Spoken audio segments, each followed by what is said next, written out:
আসসালামু আলাইকুম।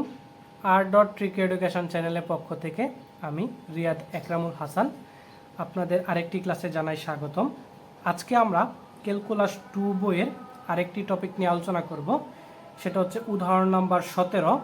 এখানে বলছে আর vector t equal to i cos t plus j sine t, এর জন্য একটা লিমিট দেওয়া আছে 0 থেকে 2π পর্যন্ত।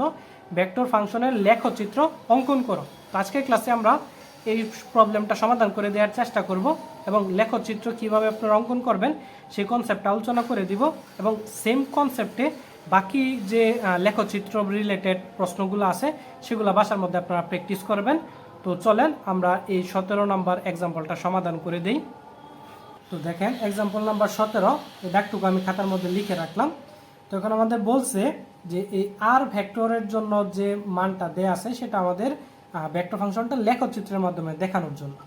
তো যেহেতু আমাদের দুই মাত্রার দেয়া আছে, মানে আই এবং জে আছে, তার মানে আমরা বুঝতে পারতেছি এটা হচ্ছে এক্স এবং ওয়াই অক্ষ, মানে 2 ডাইমেনশনাল স্পেসের মধ্যে অবস্থান করতেছে। তাহলে আমরা লিখে ফেলবো যে আমাদের যে মানটা দেয়া আছে, আমাদের দেওয়া আছে বা প্রদত্ত সমীকরণ দেওয়া আছে, কি মানটুকু দেওয়া আছে, আর vector t is equal to আমাদের দেওয়া আছে হচ্ছে i vector cos t plus j vector sine t. তো এই আমরা এখন এই কস টি এবং সাইন টি এইটুকুর জন্য তো আমরা এখানে আসলে এই এক্স এবং ওয়াই যদি আমাদের অক্ষ আমরা চিন্তা করি, এটার জন্য কিন্তু আমরা এখানে কোনো এক্স অক্ষে বা ওয়াই অক্ষে কোনো মান আমরা বসাইতে পারবো না। তার মানে আমাদের এই কস টি এবং সাইন টি এটার কিন্তু স্পেসিফিক মান আমাদের বের করতে হবে, বের করে তারপরে আমাদের স্থানাঙ্কে বসাইতে হবে। আমরা কিন্তু সরাসরি এখান থেকে কস এবং সাইনটির কিন্তু কোনো মান আমরা জানি না, তো যে কোনো মান আমাদের হইতে পারে। যেহেতু আমরা মানগুলা জানি না, তাই আমরা কিন্তু এই এক্স এবং ওয়াই অক্ষে মানগুলো আমরা সরাসরি বসাইতে পারতেছি না। তখন যেহেতু মানগুলো আমাদের বের করতে হবে, তো বের করার জন্য আমরা পরামিতিক সমীকরণের সাহায্য নিব, যেখানে আমরা এই আই অক্ষের সাথে মানে আই ভেক্টরের সাথে যেটুকু আছে সেটুকুকে আমরা এক্স অক্ষের জন্য কল্পনা করব, এবং যে ভেক্টরের সাথে যে পার্টটুকু আছে সেটাকে আমরা ওয়াই অক্ষের সাথে আমরা কল্পনা করে আমরা মানটা লিখব। তাহলে আমরা লিখতে পারি যে ইহার পরামিতিক সমীকরণ, ইহার পরামিতিক সমীকরণটা হচ্ছে এক্স ইজ ইকুয়াল টু হচ্ছে আমাদের কস টি এবং ওয়াই ইজ ইকুয়াল টু হচ্ছে আমাদের সাইন টি।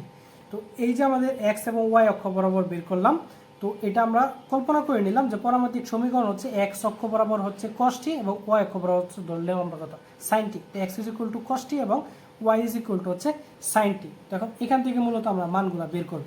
তো এক্সকে যদি আমরা বর্গ করে দিই, তার মানে লিখতে পারবো হচ্ছে x square is equal to cos square t, এবং ওয়াইকে যদি আমরা বর্গ করে দিই তাহলে y square is equal to sine square টি।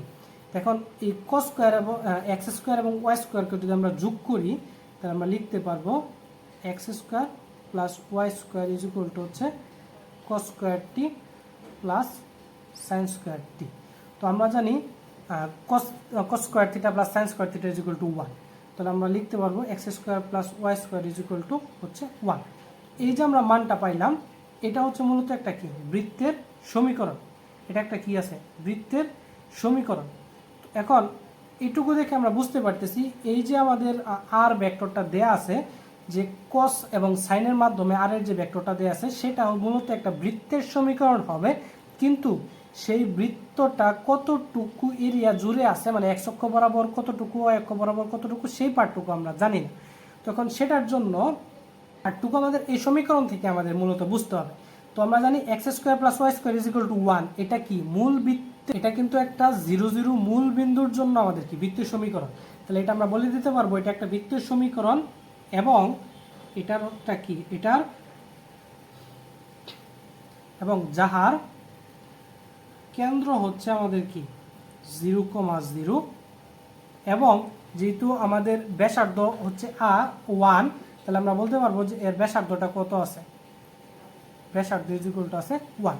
তার মানে এখান থেকে আমরা কয়েকটা জিনিস আইডিয়া পাইলাম, যে এটা আমাদের 0 0 আমাদের কেন্দ্র, এখানে হচ্ছে কেন্দ্র, এবং এর ব্যাসার্ধ হচ্ছে 1, মানে এই মূলবিন্দু থেকে তার দূরত্বটা হচ্ছে 1। এই 1 দূরত্বটা বজায় রেখে সে একটা কি হবে আমাদের বৃত্ত গঠন করবে, যেখানে মূলবিন্দু থেকে আমাদের প্রত্যেক জায়গায় প্রত্যেক অক্ষে আমাদের তার দূরত্বটা কতটুকু হবে 1, ঠিক আছে। এখন এটুকু আমরা যেহেতু বুঝতে পারতেছি, কিন্তু আমরা বুঝতে পারতেছি না যে সেটা আসলে কোন দিক বরাবর সেই সার্কেলটা গঠন করবে, মানে সার্কেলটা কি এইভাবে আসবে কিনা, মানে এই দিক থেকে এভাবে যাবে কিনা, মানে এভাবে আমাদের বৃত্তটা গঠন করবে কিনা, বা আমাদের কেন্দ্রটা আসলে এভাবে আসবে কিনা, মানে এই দিক বরাবর আসবে কিনা, মোট কথা হচ্ছে ঘড়ির কাঁটার দিকে আসবে কিনা বা ঘড়ির কাঁটা বিপরীত দিকে যাবে কিনা। কারণ লেখচিত্র আমরা যখন অঙ্কন করব সেটার দিকটা কিন্তু অবশ্যই আমাদের দিয়ে দিতে হবে। তো এটা বের করার জন্য আমাদের এই ম্যাথের মধ্যে আমাদের স্থানাঙ্কের মান দেয়া ছিল বা আমাদের লিমিটটা দেয়া ছিল। এখন এখানে আমাদের লিমিটটা দেয়া ছিল হচ্ছে 0 থেকে 2π পর্যন্ত। তার মানে আমাদের সম্পূর্ণ বৃত্তের আমাদের মধ্যে থেকে যে সম্পূর্ণ বৃত্তটাই কিন্তু আমাদের 2π। আমরা জানি আমরা যদি এই জায়গা থেকে আমাদের সার্কেলটা গঠন করা শুরু করি তাহলে এই পর্যন্ত আসতে কিন্তু 2π দূরত্ব অতিক্রম করতেছে। তার মানে টোটালটা হচ্ছে আমাদের 2π। তাহলে এখানে যদি আমাদের 0 ধরি তাহলে এটা হবে আমাদের π/2। তার পরবর্তীতে আবার আরেকটা π/2 ঘুরবে, এরকম 4টা π/2 মিলে হবে আবার সম্পূর্ণটা এই জায়গায় আসবে। তার মানে আমরা যদি একটা এরিয়া মানে প্রথম সারফেসের জন্য বা প্রথম এক্সিমের জন্য যদি আমরা একটা দেখাইতে পারি যে সে তার দিকটা কোন দিকে, তাহলে কিন্তু আমরা বলতে পারবো যে আসলে পরবর্তী দিকগুলো আসলে কিভাবে যাচ্ছে। মানে বিষয়টা কিন্তু এরকম হওয়ার কোনো সুযোগ নাই যে এক্স অক্ষ বরাবর সেই বৃত্তটা এখান থেকে যাত্রা এই বরাবর শুরু করলো দিকটা তখন এরকম, তারপর এইখান থেকে এইটুকু সার্ফেসের মধ্যে আবার সে উল্টা দিকে আবার ঘোরা শুরু করবে, এরকম কিন্তু সুযোগ নাই। তার মানে আমরা এই 0 এবং π/2 মানে এইটুকু দূরত্বের মধ্যে যদি আমরা দেখাইতে পারি যে বৃত্তের দিকটা কোন দিকে, তাহলে কিন্তু আমরা বুঝে যাব যে আসলে বৃত্তটা কোন দিক থেকে ঘুরতেছে। এখন এটার জন্য আমরা কল্পনা করব। তাহলে জাস্ট আমরা বলে দিব যে টি এর 0 মানের জন্য এবং π/2 এর জন্য আমরা মানগুলা বের করব। এখন লিখতে পারি যে তাহলে t = 0 হইলে বৃত্তের উপরস্থ বিন্দু কি হবে, এখন t = 0। তাহলে আমরা এই যে মানটা আছে এখানে যদি t = 0 মান বসাই, তাহলে আমাদের cos t এর মান যদি 0 বসাই তাহলে cos 0 মান হচ্ছে 1, sin 0 মান হচ্ছে 0। তার মানে প্রথমটার জন্য আমরা মান পাইতেছি হচ্ছে 1, পরেরটার জন্য পাইতেছি হচ্ছে 0। এবং আমরা t = যদি π/2 হয় হলে বৃত্তের উপরস্থ বিন্দু হবে আমাদের যদি π/2 হয় তাহলে cos π/2 এর মান হচ্ছে আমাদের 0 এবং sin π/2 এর মান হচ্ছে আমাদের 1। তার মানে আমরা 1, 0 এবং 0, 1 বিন্দুর জন্য আমরা পাইতেছি।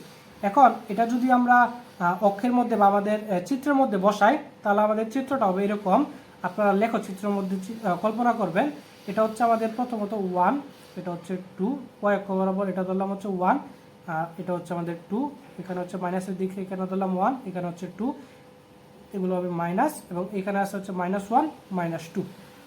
এটা হচ্ছে x অক্ষ, এটা হচ্ছে আমাদের y অক্ষ। এখন মূল বিন্দু এবং সেটা আমাদের দূরত্ব হচ্ছে 1।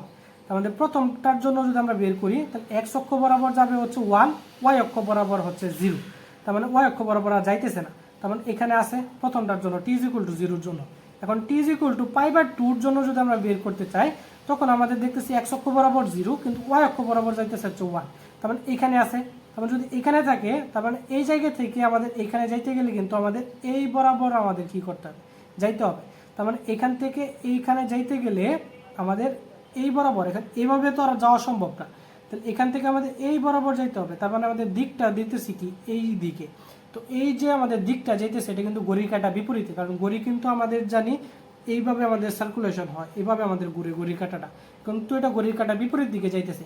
এবং পরবর্তীতে এইখান থেকে এই পর্যন্ত দূরত্ব কিন্তু এই বরাবরই আমাদের আসবে। তো আমাদের এটুকু বলতে পারতেছি যে এইটা আমাদের কি ঘড়ির কাঁটার বিপরীত দিকে আমাদের কি করতেছে, আমাদের এটা ঘূর্ণায়মান হচ্ছে। তাহলে আমরা বলে দিতে পারবো যে প্রদত্ত ফাংশনটা আমাদের কেন্দ্র হচ্ছে 0, 0 এবং ব্যাসার্ধ হচ্ছে 1 এবং এটা একটা বৃত্ত নির্দেশ করে যার দিক হচ্ছে কি ঘড়ির কাঁটার বিপরীত দিকে। এই কয়েকটা কথা জাস্ট লিখে দিলে আমাদের প্রমাণটা হয়ে যাবে। এই লেখচিত্র অঙ্কনের নিচে জাস্ট ওই আপনারা লেখচিত্র বা গ্রাফ পেপারে আপনারা পরীক্ষার মধ্যে অঙ্কন করে জাস্ট এই কথাগুলো লিখে দিবেন যে এটা হচ্ছে একটা বৃত্ত নির্দেশ করে যার কেন্দ্র হচ্ছে 0, 0, ব্যাসার্ধ হচ্ছে 1 এবং এই যে আমাদের বৃত্তটা আছে এই বৃত্তটার দিক হচ্ছে ঘড়ির কাঁটার বিপরীত দিকে। আশা করি বিষয়টা বুঝতে পারছেন। এবং এই লেখচিত্র রিলেটেড আরও পরবর্তীতে যে এক্সাম্পলগুলো আছে সেগুলো বাসার মধ্যে আপনারা প্র্যাকটিস করবেন। আশা করি সবগুলো এই সেম নিয়মে আপনারা করতে পারবেন। তারপরেও যদি কোথাও প্রবলেম হয় আমাদেরকে অবশ্যই বলবেন, আমরা সেই পাঠটুকু আপনাদের বুঝিয়ে দেওয়ার চেষ্টা করব। তো এই ছিল আজকের ক্লাস। পরবর্তী ক্লাসে আমরা নতুন আরেকটা টপিক নিয়ে আলোচনা করব। ধন্যবাদ।